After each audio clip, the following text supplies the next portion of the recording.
नमस्कार दोस्तों, एक बार फिर से आपका स्वागत है आपके अपने YouTube परिवार आज़ाद एकेडमी में। आशा करता हूं आप सभी अच्छे होंगे और बहुत अच्छे होंगे। यूपी टेट 2026 जिसकी तैयारियां लगभग पूर्ण हो चुकी हैं। हालांकि अभी ये कहना मुश्किल है विज्ञापन कब तक आएगा, लेकिन फिर भी पूरी संभावनाएं हैं। होली के जस्ट बाद इसका विज्ञापन आने की पूरी संभावनाएं हैं।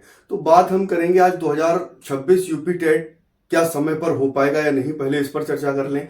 तो देखिए, समय पर होने के चांस अभी जो है वो लगभग आप ये मान के चलें 70% चांस जो है समय पर होने के। समय का मतलब 2, 3, 4 जुलाई को जो इसकी परीक्षा की डेट आई हुई है उस डेट पर हो जाएगा। अगर बाई चांस थोड़ा सा जैसे एक सुनने में चर्चाएं ये भी हो रही हैं कि अक्टूबर तक बढ़ने की संभावना है, लेकिन अभी आयोग की तरफ से ऐसी कोई भी ऑफिशियल अपडेट नहीं आई है। यूट्यूब पर, अन्य समाचारों में आपको नेट पर मिल सकता है कि हाँ यूपी टेट हटेगा, लेकिन अभी तक आयोग ने ऐसा कोई भी ऑफिशियल अपडेट नहीं दी है। इसके साथ एक और चीज है जो है कि सुपर टेट होगा इस साल या नहीं होगा, तो उसकी संभावनाएं बहुत कम हैं दोस्तों। सुपर टेट की संभावनाएं बहुत कम है। वो इसलिए कम है क्योंकि अभी विधानसभा के प्रश्न काल में जब प्रश्न पूछा गया था माननीय शिक्षा मंत्री जी से, तो उन्होंने स्पष्ट कह दिया कि अभी हमारे पास अनुपात के हिसाब से, समानुपात के हिसाब से टीचर पर्याप्त संख्या में उपलब्ध हैं, इसलिए अभी कोई भी शिक्षक भर्ती लाने की तैयारी नहीं है। तो इस खबर से, इस न्यूज से हमारे कुछ साथियों को जो यूपी टेट और सुपर टेट की तैयारी कर रहे हैं उन्हें बहुत बड़ा झटका लगा होगा, और झटका लगना भी चाहिए क्योंकि काफी समय से सुपर टेट की भर्ती नहीं आई है। लास्ट भर्ती 2018 में आई है, तब से अभी तक कोई भी सुपर टेट का एग्जाम नहीं हुआ है, ना ही कोई शिक्षक भर्ती प्राइमरी लेवल पर हुई है। तो अब ये होगा सुपर टेट, नहीं होगा, भर्ती आएगी नहीं आएगी, इस पर सस्पेंस आप नहीं कह सकते। ये क्लियर है कि भर्ती आना लगभग असंभव है। एक अलग बात है चमत्कार हो जाए, कोई भर्ती आ जाए, वो एक अलग मैटर है, लेकिन इस साल भर्ती निकलना लगभग असंभव सा प्रतीत हो रहा है।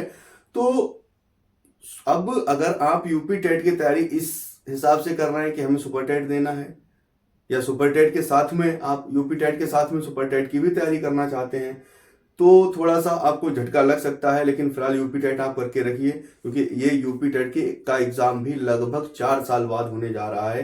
3.5 साल तो हो ही चुके हैं इसके एग्जाम को, तो लगभग 4 साल बाद ये होने जा रहा है। तो आप यूपी टेट कोशिश करिए। और इसमें देखिए, कई तरह के लोग बैठेंगे, कई तरह से मतलब 2 पीढ़ियां बैठेंगी। एक पिताजी अपनी नौकरी बचाने के लिए उत्तर प्रदेश स्टेट का एग्जाम देंगे, और उनके पुत्र या पुत्री, उनकी संतान जो है वो नौकरी पाने के लिए देंगे। कहने का मतलब स्पष्ट है, सीधा सीधा है। माननीय उच्चतम न्यायालय सुप्रीम कोर्ट जिसे बोलते हैं हम, उनका एक डिसीजन आया था पिछले साल सितंबर में, और उस डिसीजन में ये था कि 2010 में टेट अनिवार्य हुआ था, तो 2010 से पहले के जितने भी टीचर लगे हुए हैं, जो भी हमारे अध्यापक बंधु हैं, उन सब पर टेट अनिवार्य कर दिया गया है कि सबको अपनी नौकरी बचाने के लिए आने वाले 2 साल में टेट करना कंपलसरी होगा। तो टेट करना कंपलसरी होगा, उसका मतलब आप समझ ही सकते हैं कि सबको टेट करना पड़ेगा।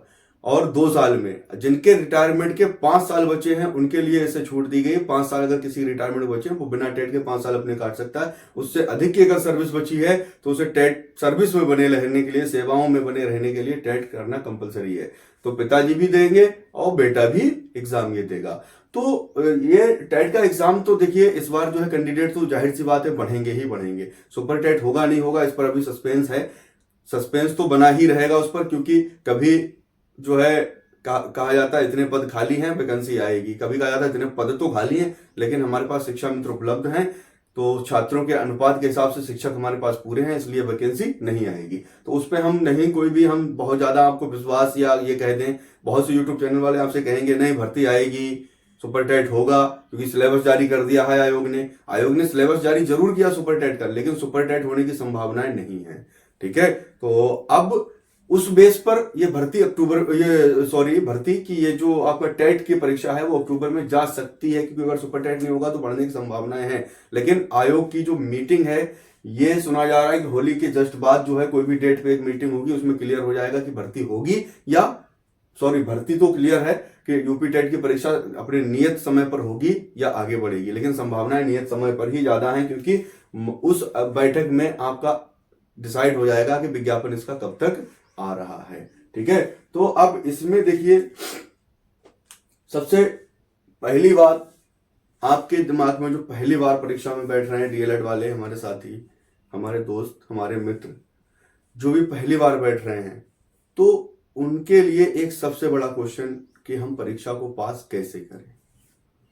परीक्षा हम पास कैसे करें, पहली बार में ही हमें ये परीक्षा पास कैसे करें और नंबर भी अच्छे इसमें कैसे लाएं। पासिंग तो आपको सबको पता है, ठीक है। पासिंग ओबीसी यानी आरक्षित वर्ग के लिए कितनी है, 82 मार्क्स। ओबीसी, एससी, एसटी, ये आरक्षित वर्ग के लिए आपका 82 मार्क्स हैं और जनरल के लिए आपके हैं 90 मार्क्स। ठीक है, तो 90 जनरल वालों को लाने हैं, आरक्षित वर्ग को 82 नंबर लाने हैं। ये 82 नंबर पर ही क्यों रुक जाना है आपको, आपको तो आगे तक जाना है। तो हम इसमें 120, 125, 110, 115 प्लस का स्कोर कैसे करें, आज हम उस पर एक रणनीति आपके साथ साझा करेंगे। और देखिए, पहली बार में मैंने भी एक ही बार, देखिए मैं तो बीएड से बैठा था इसमें, क्योंकि डीएलएड मैंने नहीं किया, और बीएड वालों को मौका 2018 में इस परीक्षा में बैठने का दिया गया था। और पहली और आखिरी बार जो है वो मौका था यूपी टेट प्राइमरी में बैठने के लिए। हालांकि उससे पहले सबसे पहला टेट हुआ था, उसमें बीएड वाले प्राइमरी परीक्षा में बैठे थे, उसके बाद कोई भी चांस नहीं दिया गया। 2011 वाले टेट के बाद 2018 टेट में मौका दिया गया था बीएड वालों को बैठने का, तो हम उसमें बैठे थे। हमारा स्कोर भी सही सलामत था, ऐसा नहीं है कि हम कहें आपसे कि बहुत ज्यादा था बहुत कम था। 116 नंबर मेरे आए थे यूपी टेट में। तैयारी कैसे की मैंने, ठीक है, आपको तैयारी कैसे करनी है, इन सब बातों पर हम चर्चा करेंगे। तो देखिए, सबसे पहले आपको देखिए समझ लेना है क्या क्या आता है। सीडीपी 30 क्वेश्चन आते हैं आपके 30 नंबर के, ईबीएस 30 क्वेश्चन 30 नंबर के, मैथ्स 30 क्वेश्चन 30 नंबर के। L1 का मतलब भाषा वन, और भाषा वन आपकी कौन सी रहती है, हिंदी। तो हिंदी आपकी 30 क्वेश्चन 30 नंबर के। L2 30 क्वेश्चन 30 नंबर के। इसमें आपकी देखिए इंग्लिश आ जाती है, संस्कृत आ जाती है, उर्दू आ जाती है। इन तीन में से एक लैंग्वेज आपको सिलेक्ट करनी होती है, और उन लैंग्वेज में से आपको एक सिलेक्ट करके उसी के क्वेश्चन करने होते हैं। टोटल 150 क्वेश्चन 150 नंबर के आते हैं। अब देखिए, मैं अपनी अगर बात करूं तो अब सबसे पहले समझ लीजिए, लैंग्वेज वन यानी हिंदी मोस्टली मैं ये समझता हूं कि सबकी अच्छी होती है, बस थोड़ा सा रिवीजन करने की आवश्यकता होती है। भाई व्याकरण है हिंदी का, आपको मेरे हिसाब से क्लास 3 से पढ़ाना शुरू कर दिया जाता है, और क्लास लास्ट तक बीए भी अगर आप करेंगे तब भी भाषा वन के रूप में अगर वहां लैंग्वेज का एक लेना होता है, चाहे इंग्लिश लें चाहे हिंदी लें, तो उसमें आपको कोई भी एक लैंग्वेज ले रहे हैं तो व्याकरण आपको पढ़ना ही पड़ता है उसमें। ठीक है, तो व्याकरण आपको पढ़ना ही लगातार पड़ता रहता है। अब उस व्याकरण को हम पढ़ा तो होता है, लेकिन बस हमें क्या करना, एक रिवाइज करना है कि हाँ क्या वाकई में हम, जो आप जैसे उसे पढ़ेंगे दोबारा रिवाइज करेंगे आपको समझ में आ जाएगा कि क्या है। तो लैंग्वेज वन हिंदी जो है, इसमें बहुत ज्यादा मेहनत नहीं करनी होती तैयारी के लिए, थोड़ा सा रिवीजन करना है, पढ़ा हुआ सबका होता है। लैंग्वेज 2 जो है, अगर आप इंग्लिश भी ले रहे हैं, देखिए लैंग्वेज 1 और 2 में बहुत ज्यादा अंतर नहीं है, क्योंकि संज्ञा, सर्वनाम, विशेषण, क्रिया ये सब जो है हिंदी, संस्कृत, उर्दू, ठीक है, और अंग्रेजी सब में होते हैं। तो वही अगर आप एक का व्याकरण तैयार कर रहे हैं तो थोड़ी सी मेहनत कर लीजिए, आप संस्कृत तैयार कर जाएंगे, थोड़ी मेहनत कर लीजिए आप इंग्लिश भी तैयार कर जाएंगे। यहाँ आपको ये बिल्कुल नहीं सोचना है कि हमारी इंग्लिश कमजोर है या संस्कृत कमजोर है या उर्दू हमारी कमजोर है तो हम सेकेंड लैंग्वेज में अच्छा नहीं कर पाएंगे। तो सबसे पहली आपकी रणनीति यही होनी चाहिए कि जो दोनों भाषाएं हैं उनमें आपको 50 प्लस की रणनीति रखनी है।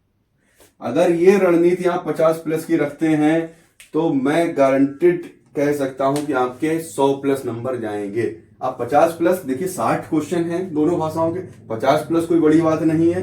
कोई भी दो भाषाएं अगर आप ले रहे हैं, हिंदी में तो आपके 25 प्लस जाएंगे ही जाएंगे, 25, 26, 27 तक जाते हैं। ठीक है। बच्चे इंग्लिश उर्दू या संस्कृत, इनमें भी आपको 25 प्लस ही लाना है। मेहनत करिए, कैसे भी करिए, ठीक है, लेकिन लाना है। ये टारगेट आपको रखना है दोनों भाषाओं में 50 प्लस का, अगर पहली बार में आपको करनी है, क्योंकि अदर सब्जेक्ट में मेहनत करेंगे, ठीक है, तो उसमें तो मेहनत करनी, उसमें टाइम ज्यादा देना पड़ेगा। इनमें 50 प्लस लिए कम टाइम देना पड़ेगा। अब होता क्या है, हम सबसे बड़ी गलती क्या करते हैं, हिंदी तो हमें आती ही है, हिंदी में तो हम ऐसे ही 20 प्लस या 25 प्लस निकल जाएंगे। सबसे बड़ी भूल वहीं पे होती है, क्योंकि हिंदी में क्वेश्चन जो पूछे जाएंगे वो ऐसे पूछे जाएंगे कि आपको पता होंगे, लेकिन कंफ्यूजन में आंसर कौन सा सही होगा, कंफ्यूजन में गलत करके आएंगे। तो उस कंफ्यूजन को दूर करने के लिए आपको प्रैक्टिस सेट भी लगाने हैं, प्रीवियस ईयर क्वेश्चन पेपर भी देखने हैं, और उसके अलावा साथ ही साथ आपको इसकी रिवीजन भी करनी है, ठीक है। तो बिल्कुल भी किसी भी सब्जेक्ट को आप नेग्लेक्ट ना करिए, मतलब जो है उसे ये ना समझिए कि हमारा कमजोर है, इसमें हम तैयारी नहीं कर पाएंगे, या हमारा मजबूत है, इसमें हमें तैयारी की आवश्यकता नहीं है। दोनों ही चीजें खतरनाक हैं। ये हमारा बहुत अच्छा सब्जेक्ट है, इसमें हमारी तैयारी की आवश्यकता नहीं, उसे भी रिवीजन करना है। ये हमारा कमजोर है, इसमें हम कितनी मेहनत कर लें नहीं ला पाएंगे, ऐसा भी गलत है। जो कमजोर है उसमें भी आपको करना ही पड़ेगा, ठीक है। तो पहली चीज ये हो गई, दोनों भाषाओं में आपको 50 प्लस लाने, आपका देखिए हो जाएगा। इसके अलावा दूसरा, सबसे पहले देखिए, अब ये तो मैंने आपको भाषाओं की बात बता दी, अब सिलेबस और पैटर्न समझना बहुत जरूरी है, ठीक है। तो सिलेबस आपका, अभी हम केवल ये प्राइमरी स्तर की बात कर रहे हैं, ठीक है, केवल प्राइमरी लेवल का टेट होता है, उसकी हम बात करेंगे, जूनियर की बात नहीं करेंगे। तो देखिए, सबसे पहले पैटर्न क्या होता है आपको पता होना चाहिए कि सीडीपी ये पैटर्न ही है। सीडीपी आपके 30 क्वेश्चन 30 नंबर के आते हैं, एबीएस 30 क्वेश्चन 30 नंबर की आती है, मैथ 30 क्वेश्चन 30 नंबर का आता है, लैंग्वेज फर्स्ट जो है आपकी 30 क्वेश्चन 30 नंबर के आते हैं, लैंग्वेज सेकंड आपके 30 क्वेश्चन 30 नंबर के आते हैं। ये आपका पैटर्न है, ठीक है। लैंग्वेज फर्स्ट सेकेंड, आप देखिए सारे के सारे सब्जेक्ट को बराबर का दर्जा दिया गया है। ऐसा नहीं कि मैथ आपका ज्यादा आ गया, लैंग्वेज फर्स्ट से कम आ गई, या सीडीपी ज्यादा आ गई, ठीक है, पर्यावरण कम आ गया, ऐसा कुछ नहीं। ईवीएस भी सेम सबका बराबर 30-30 क्वेश्चन का डिवाइडेशन किया गया, यानी 30-30 क्वेश्चन आपके सबके मिलेंगे, तो पैटर्न हो गया, ठीक है। सिलेबस क्या होगा, सिलेबस इसका सब पूरे वेबसाइट में पड़ा है, और इसके अलावा इस वीडियो के डिस्क्रिप्शन में आपको हमारे टेलीग्राम का लिंक मिलेगा, आप उसे ज्वाइन करके इसके सिलेबस को डाउनलोड कर सकते हैं। हमारे चैनल पर सिलेबस, टेलीग्राम चैनल पर सिलेबस आपको उपलब्ध करा दिया जाएगा। तो सिलेबस आपको हर एक सब्जेक्ट का अलग अलग देखना है, पूरी उस पे सिलेबस को नोट कर लेना है कहीं भी, और नोट करके क्या करना है, जहां भी आप तैयारी करते हैं, जो आपका स्टडी रूम है उस पर चिपका लीजिए सिलेबस, ठीक है। जो टॉपिक आपने तैयार कर लिया उस पर टिक करते जाइए, ये रणनीति होनी चाहिए। जो आपने टॉपिक तैयार कर लिया, टिक कर लिया, आपको इससे पता लगे रहेगा हमारा कितना तैयार हो गया, कितना अभी हमारा बचा है, ठीक है। हम करते क्या है, हम एक बुक्स खरीदते हैं सीधे सीधे। सबसे पहले देखिए, सबसे बड़ी गलती हम यही करते हैं, सबसे पहले क्या करते हैं, हमने फॉर्म भरा भी नहीं, हमने क्या किया, बुक खरीद ली, सारी बुकें अलग अलग ले आई। अब बुक्स, अब जब आप सारी अलग अलग ले आओगे तो आपको बहुत ज्यादा एकदम ये लगेगा, अरे यार तो 5 बुक्स हैं, इतनी हम कैसे पढ़ेंगे, कैसे, तो वो चीज आपको नहीं करनी है। वही चीज जब आपके सामने देखिए, आपके दिमाग में जब एक वो बर्डन आ जाएगा कि बहुत ज्यादा हमारा सिलेबस है, ये हम नहीं तैयार कर पाएंगे, वहीं से आपका नेगेटिव पॉइंट आ जाता है। तो आपको करना क्या, सबसे पहले इनका सिलेबस नोट करिए, चार्ट पेपर पे पूरा सिलेबस हर सब्जेक्ट वाइज का अलग अलग लगा दीजिए, और उसके बाद तैयारी जब शुरू करेंगे तो उस पर टिक करते जाइए। बहुत ज्यादा मेहनत इसमें करने की आवश्यकता नहीं है। अगर 2 से 3 घंटे 4 घंटे भी अगर आपने रोज के दे दिए इसमें टेट में, तो मैं गारंटी लेता हूं आप पास हो जाएंगे, लेकिन रेगुलरिटी होनी चाहिए, ठीक है। दूसरा सबसे जरूरी, पिछले वर्ष के प्रश्न पत्र PYQ, previous year question papers जो होते हैं, आपको वो लगाने ही लगाने हैं, ठीक है। इसके लिए आप यूथ कंपटीशन की बुक खरीद लीजिए, घटना चक्र खरीद लीजिए यूपी टेट का। इन दोनों में ही, अगर मैं फालतू की किताबों की बात ही नहीं करूंगा कि आप ये खरीदिए वो खरीदिए, मतलब सब किताबें महत्वपूर्ण हैं, ऐसा नहीं, फालतू कुछ नहीं है, लेकिन कहने का मतलब बहुत, जितनी ज्यादा आप किताबें खरीदेंगे उतनी आपको तैयारी करने में दिक्कत होगी। आपको बहुत ज्यादा किताबें नहीं खरीदने पर जोर देना है, आपको केवल और केवल अगर इनके प्रीवियस क्वेश्चन पेपर आप लगाते रहे, अनसॉल्व पेपर करते रहे, तब भी आप इस टेट को क्रॉस कर जाएंगे। इसके लिए आपको क्या करना, यूथ कंपटीशन की या घटना चक्र की, यूथ की या घटना चक्र, इससे तैयारी कर लीजिए, ठीक है।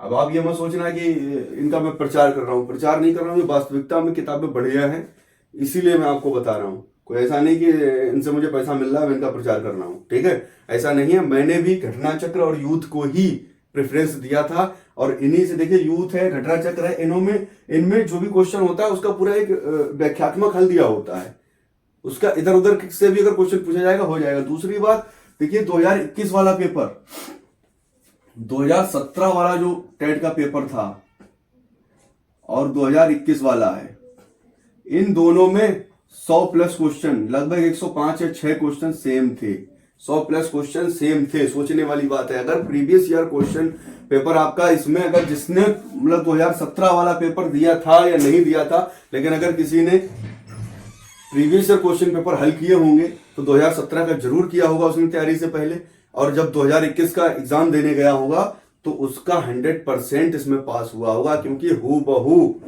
ठीक है, वही क्वेश्चन दे दिए थे। तो इसमें रिपीट होते हैं क्वेश्चन 100% इसमें रिपीट होते हैं। तो इसीलिए प्रीवियस अगर प्रीवियस ईयर ही आपने देख लिया तो आपका होने का पूरा चांस रहता है, इसमें पास होने का पूरा चांस है, ठीक है।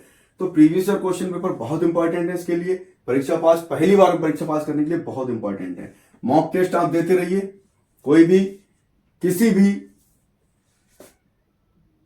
प्रकाशन की आप एक अच्छी सी प्रैक्टिस सेट उठा लीजिए, और उसमें लगभग 15 practice set, 10 practice set, 20 practice set दिए होते, उन प्रैक्टिस सेट को लगाइए, जिससे आपका देखिए टाइम मैनेजमेंट यहीं से होता है, ठीक है। समय प्रबंधन बहुत जरूरी है। समय प्रबंधन का मतलब इसमें 2.5 घंटे का टाइम दिया जाता है, आप 2.5 घंटे में 150 क्वेश्चन बिना किसी रिस्क के आराम से हल कर पा रहे हैं या नहीं कर पा रहे हैं, ठीक है, तो वो आपको इसमें मिलेगा। समय प्रबंधन आपको, जब आप मॉक टेस्ट बराबर देते रहेंगे, प्रैक्टिस सेट करते रहेंगे, ठीक है, तो उसके लिए आपको समय प्रबंधन आपका हो जाएगा। आपको ये भी पता लग जाएगा हम कितने पानी में खड़े हैं, हमारे कितने क्वेश्चन सही आ रहे हैं, कितने गलत जा रहे हैं। अगर मॉक टेस्ट या प्रैक्टिस सेट में कोई 110 प्लस जा रहा है तो उसके 100 नंबर तो आराम से आ जाएंगे, ठीक है। इसके बाद अच्छा तैयारी देखिए, एनसीईआरटी की एक जो 8 तक की पुस्तकें, 6 से 8 तक की, ठीक है, तो अगर 1 से 8 तक की देख लें तब भी कोई दिक्कत नहीं। इन पुस्तकों का अहम रोल होता है पर्यावरण के लिए, खासतौर से पर्यावरण जो है ज्यादातर 6 से 8 से ही पूछा जाता है इनमें से, ठीक है। तो पर्यावरण के लिए एनसीईआरटी की पुस्तकें पढ़ लीजिए, और बाकी हिंदी और संस्कृत, इंग्लिश, इनमें सब में जो है इनका रोल रहता है, क्योंकि हिंदी में जो व्याकरण है वो 6 से 8 का व्याकरण है, वही लगभग सब पूछा जाता है, ठीक है। ये तो एनसीईआरटी किताबें आपको ले लेनी चाहिए, अगर लेने किसी भी बच्चे से ले लीजिए, एससीईआरटी, एनसीईआरटी किसी की भी ले लीजिए, कोई दिक्कत नहीं। जो उत्तर प्रदेश सरकार जो किताबें संचालित कर रही है उन्हें भी ले लीजिए, उनसे भी क्वेश्चन बन जाते हैं, ठीक है। तो ईवीएस के लिए आपको मतलब थोड़ा सा तैयारी इसमें इन किताबों से कर लीजिए।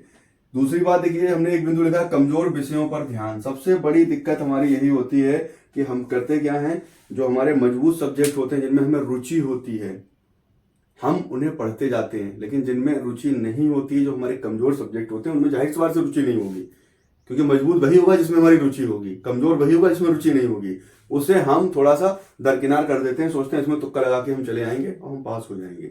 हो सकते हैं आप पास, लेकिन इनसे पीछा नहीं छूटेगा। अगर सुपर टेट में आप बैठेंगे तब भी, जैसे आप मान लिया सोचा आपने कि इंग्लिश से हमें कठिन लग रही तो हम संस्कृत ले लें, उर्दू ले लें, ठीक, कोई बात नहीं, ले लीजिए आप। यूपी टेट में आपका इससे पीछा छूट जाएगा। लेकिन सुपर टेट में 10 क्वेश्चन संस्कृत के भी आएंगे, 10 क्वेश्चन इंग्लिश के भी आएंगे, दोनों सब्जेक्ट मतलब रहेंगी, तो दोनों भाषाओं को आपको बराबर का महत्व देना है। ऐसा नहीं है उर्दू से नहीं आते हैं सुपर टेट में, लेकिन संस्कृत और इंग्लिश दोनों से ही 10-10 क्वेश्चन आते हैं, हिंदी से 20 क्वेश्चन आते हैं। अब आपको सबसे बड़ी समस्या जो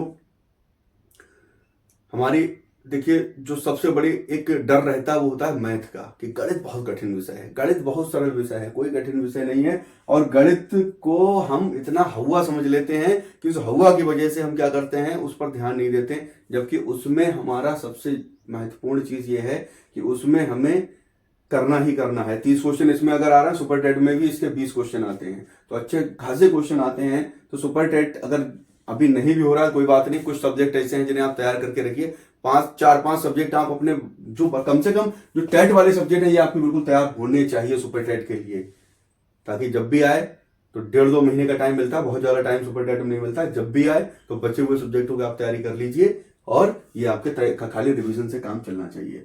तो ये कमजोर विषयों पर विशेष ध्यान देना है। अब करना क्या है, देखिए आपने दोनों भाषाओं 50 प्लस ले आए, ठीक है, सीडीपी देखिए, सीडीपी के लिए मोस्टली डीएलएड वाले ही इसमें बैठेंगे, और जो हमारे पुराने अध्यापक हैं 10 से पहले के लगे हुए वो बैठेंगे, उनके लिए थोड़ी सीडीपी की समस्या आएगी।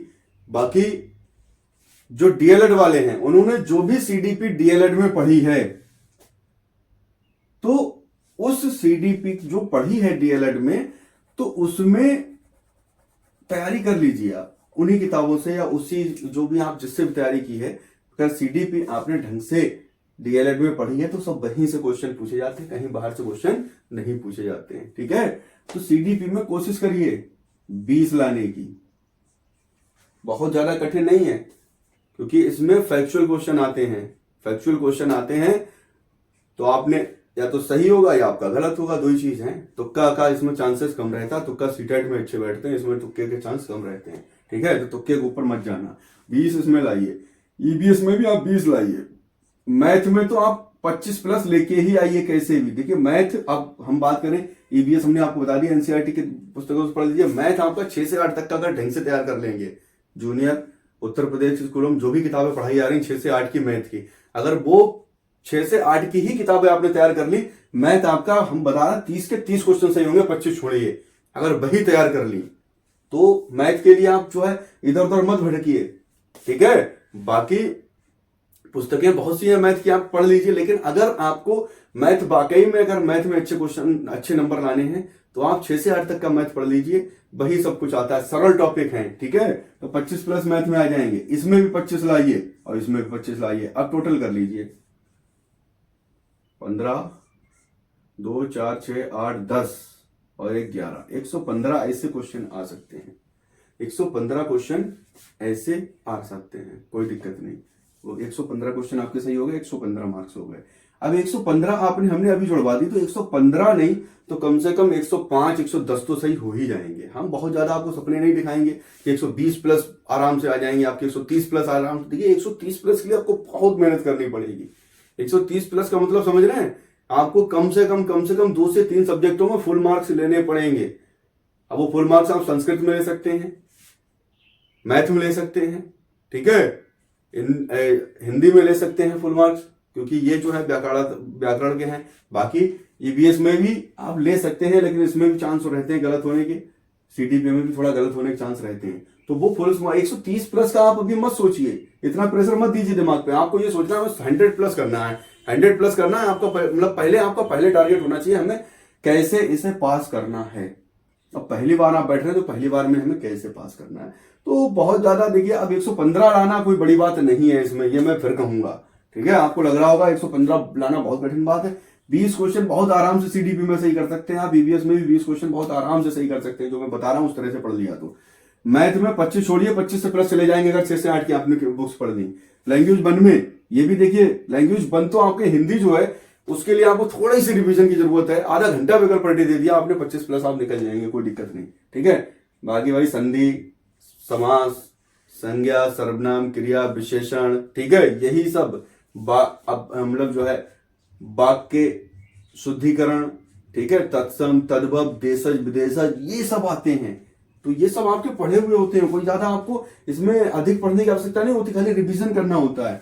लैंग्वेज 2 आप जो भी लेना चाहें, मैं आपको राय इसमें नहीं दूंगा कि आप कौन सी लीजिए कौन सी नहीं, जो आपकी लैंग्वेज बढ़िया हो 2 में, उर्दू, संस्कृत या इंग्लिश में से। ऐसा नहीं कि इंग्लिश अच्छी नहीं होती लोगों की इंग्लिश बहुत अच्छी होती है, 25 प्लस ले आएंगे। ठीक है, इंग्लिश में भी है तो यही नाउन, प्रोनाउन, एडजेक्टिव, एडवर्ब, यही सब तो है, प्रीपोजिशन, कंजक्शन वगैरह सब है, तो उसे आप आराम से कर सकते हैं। हिंदी पढ़ी है, ठीक है, संस्कृत में भी यही सब कुछ है, वो भी आप आराम से कर सकते हैं। उर्दू में भी यही व्याकरण है। तो व्याकरण तो लगभग सबका सेम है, बस केवल उनकी लिपि और भाषाएं चेंज हैं, तो लिपि जो है उनकी चेंज है। बाकी तो लगभग आप संज्ञा देखिए, संज्ञा क्या है, नाम है, तो संज्ञा नाम है, हिंदी में उसे संज्ञा कहते हैं, और संस्कृत में भी उसे संज्ञा ही कहते हैं। ठीक है, उर्दू में जाएंगे तो उसे इस्म कहेंगे, ठीक है, अंग्रेजी में जाएंगे तो उसे नाउन कहेंगे। परिभाषाएं भाषाओं के हिसाब से आप उसे अलग कर सकते हैं, लेकिन जब उसका अर्थ लाओगे तो संज्ञा किसी व्यक्ति, वस्तु, प्राणी के स्थान को या आदि के नाम को संज्ञा कहते हैं। यही आपका इंग्लिश में the noun is the name of person, place और थिंग्स। ठीक है, बस इंग्लिश हो गई। भाषा परिभाषा वही रही। तो आपको इसमें जो है कुछ अलग से समझने की आवश्यकता नहीं है, वही प्रकार हैं उनके, जो हिंदी में प्रकार हैं वही आपके इंग्लिश में उर्दू में भी प्रकार हैं। तो अब ये आपके 115 कैसे लाएंगे, ये बहुत बड़ी बात नहीं रह गई है, और उम्मीद करता हूं कि आप 115 प्लस ही लाएंगे, इससे नीचे नहीं जाएंगे। बस थोड़ा सा ध्यान रखना है आपको, इसमें ना तो ओवर कॉन्फिडेंट होना है ना ही लो कॉन्फिडेंट होना है, दोनों ही खतरनाक हैं। किसी भी परीक्षा को पास करने के लिए, किसी भी पेपर में बैठने से पहले आपको अपना दिमाग एकदम संतुलित रखना है। पर पेपर से एक दिन पहले भरपूर नींद लेनी है। ऐसा नहीं है कि आप मतलब टेंशन में जगते रहे, आप पूरी रात पढ़ाई करते रहे, पेपर आपका 100% गलत हो जाएगा अगर पूरी रात पढ़ाई की, क्योंकि पूरी रात परीक्षा से एक रात पहले पूरी पढ़ने से आप परीक्षा पास नहीं कर सकते हैं। ठीक है, वो एक अलग बात है, आपकी किस्मत अच्छी है, आप वहां जो है आपका दिमाग संतुलित रहे, क्योंकि जब आप पूरी रात जगेंगे तो आपको वहां परीक्षा में नींद आनी है। ठीक है, नींद आएगी, दिमाग आपका काम करना छोड़ देगा। तो आप भरपूर नींद लीजिए, और नींद लेने के साथ पूरा रिलैक्स होके जाइए पेपर में, एग्जाम पेपर में रिलैक्स होके जाइए। खैर वो तो अभी एग्जाम पेपर का टाइम है, उसके भी टिप्स हम बताएंगे आपको, एग्जाम में कैसे जाना कैसे नहीं जाना। लेकिन सबसे बड़ी बात है, आपको अगर इसका पहली बार में पास करना है यूपी टेट को, तो सबसे पहले इसकी आप एक रणनीति बना लीजिए, टाइम टेबल अपना बना लीजिए कि कितने। अब टाइम टेबल देखिए, मैं आपको ये नहीं बताऊंगा आप इसे 2 घंटे दीजिए, इसे 1 घंटा दीजिए, इसे 15 मिनट दीजिए, इसे एक आधा घंटा दीजिए, ये नहीं बताऊंगा मैं, क्योंकि ये सिर्फ और सिर्फ इसका प्रबंधन आप स्वयं कर सकते हैं, समय का प्रबंधन, क्योंकि आपको पता है कि आपकी सीडीपी किस स्तर की है। अगर आप सीडीपी में मजबूत हैं, हर किसी के इसमें 2 से 3 सब्जेक्ट मजबूत होते हैं। अंदर से आप सोच के देखना, आपके इसमें 2 या 3 सब्जेक्ट मजबूत होंगे जिनमें आपको कम टाइम देने की आवश्यकता होगी, 2 या 3 सब्जेक्ट इसमें आपके कमजोर होंगे जिनमें आपको अधिक समय देने की आवश्यकता होगी। तो वो आपके ऊपर है कि आपकी क्षमताओं के ऊपर है कि आपकी किस सब्जेक्ट की क्षमता अच्छी है, उसमें समय कम दीजिए, जिसमें आप कमजोर हैं उसमें समय अधिक दीजिए, ये आपके ऊपर है। ठीक है, तो आपको लेकिन टाइम टेबल इन 5 सब्जेक्टों को औसतन कम से कम 4 से 5 घंटा आप दे दीजिए, लगभग 1 घंटा। 1 घंटा का मतलब औसतन मैंने बताया है 1 घंटा, बाकी आप ऐसा है आपका जो कमजोर है उसे 2 घंटे दे सकते हैं, 1.5 घंटे दे सकते हैं, जो आपका मजबूत है उसे आधा घंटा दे सकते हैं। ठीक है, लेकिन 4 से 5 घंटे 24 घंटे में आपको इसमें देने हैं पढ़ाई के लिए। इतना अगर दे दिया, मेरी गारंटी 115 छोड़िए, आप 125 प्लस तक निकल जाएंगे अगर रेगुलर ही अभी से तैयारी शुरू कर दी। 4 से 5 घंटे की यूपी टेट आपका चुटकियों में से चुटकी बजाएंगे निकल जाएगा, कोई दिक्कत नहीं होगी। यूपी टेट कठिन ज्यादा नहीं है, लेकिन वही मैंने आपको जो बताया, रणनीति आपको पहले बनानी पड़ेगी। आपको अपना एक स्टडी रूम अलग साइलेंट रूम में आपको तैयार करना पड़ेगा। अगर कोई आपके यहाँ लाइब्रेरी है, लाइब्रेरी ज्वाइन करिए, क्योंकि सबसे पहले शांत वातावरण पढ़ाई के लिए आवश्यक है, और शोर शराबे में आप पढ़ाई नहीं कर सकते, घर में बैठ के आप पढ़ाई नहीं कर सकते। या तो घर में आपका रूम बिल्कुल अलग हो जिसमें कोई डिस्टर्बेंस ना हो। चार्ट पेपर जरूर लगा लीजिए, उस पर अपना सिलेबस नोट करिए, अपना टाइम टेबल नोट करिए कि हमें कितनी देर कौन सा सब्जेक्ट पढ़ना है, वो अपनी क्षमता के अनुसार आपको किस सब्जेक्ट को कितना टाइम देना है। लेकिन मैथ से नहीं घबराना है, किसी का कमजोर है तो घबराना नहीं है, खासकर से लड़कियों का मैथ बहुत कमजोर होता है, वो घबरा जाती हैं। अरे जोड़ घटाओ गुणा भाग ही तो है इसमें। ठीक है, बहुत ज्यादा टॉपिक ऐसे कठिन नहीं है जो आप कवर ना कर सकें। तो बेसिक स्तर से आपको मैथ ऐसा नहीं है। दूसरी बात एक चीज और भी है, इसका जो भी सब्जेक्ट हैं सबके हम आपको अपने जो अध्यापक हैं उनके माध्यम से यूट्यूब क्लास भी चलाएंगे, और आपको नोट्स भी प्रोवाइड कराएंगे, और आपकी पूरी तैयारी कराएंगे। ये मार्च से हम स्टार्ट करेंगे, क्योंकि अभी हमारे पास सादा बोर्ड है, इसमें बहुत ज़्यादा हम तैयारी आपके अच्छी से नहीं करा सकते हैं। मार्च में हमने बुक कर दिया है अपना डिजिटल सेटअप लगाने के लिए, तो मार्च में हमारा सेटअप कंप्लीट हो जाएगा। 15 मार्च तक समथिंग, 15 से 20 मार्च तक डिजिटल स्टूडियो बन जाएगा। उसके बाद हम आपको नई ऊर्जा के साथ, नए जोश के साथ आपको बराबर क्लास लेते दिखेंगे, और हमारे और अध्यापक भी आपके सामने उपस्थित होंगे। मॉक टेस्ट भी कराएंगे हम, प्रैक्टिस सेट भी कराएंगे, और PYQ भी आपको बराबर कराए जाएंगे। ठीक है, चलिए साथियों, परीक्षा जब आपकी होगी तब होती रहेगी, लेकिन तैयारी आपको अभी से करनी है। इसी के साथ आज की वीडियो में इतना ही, बहुत बहुत धन्यवाद। अगली वीडियो में हम आपसे सिलेबस डिस्कशन करेंगे हमारे सब्जेक्ट का, हमारा हिंदी संस्कृत सब्जेक्ट है, उसका हम सिलेबस डिस्कशन करेंगे, दोनों में कितना डिफरेंस है, कैसे कैसे क्वेश्चन आते हैं, उन सब पर हम चर्चा करेंगे। चलिए मिलते हैं नेक्स्ट वीडियो में।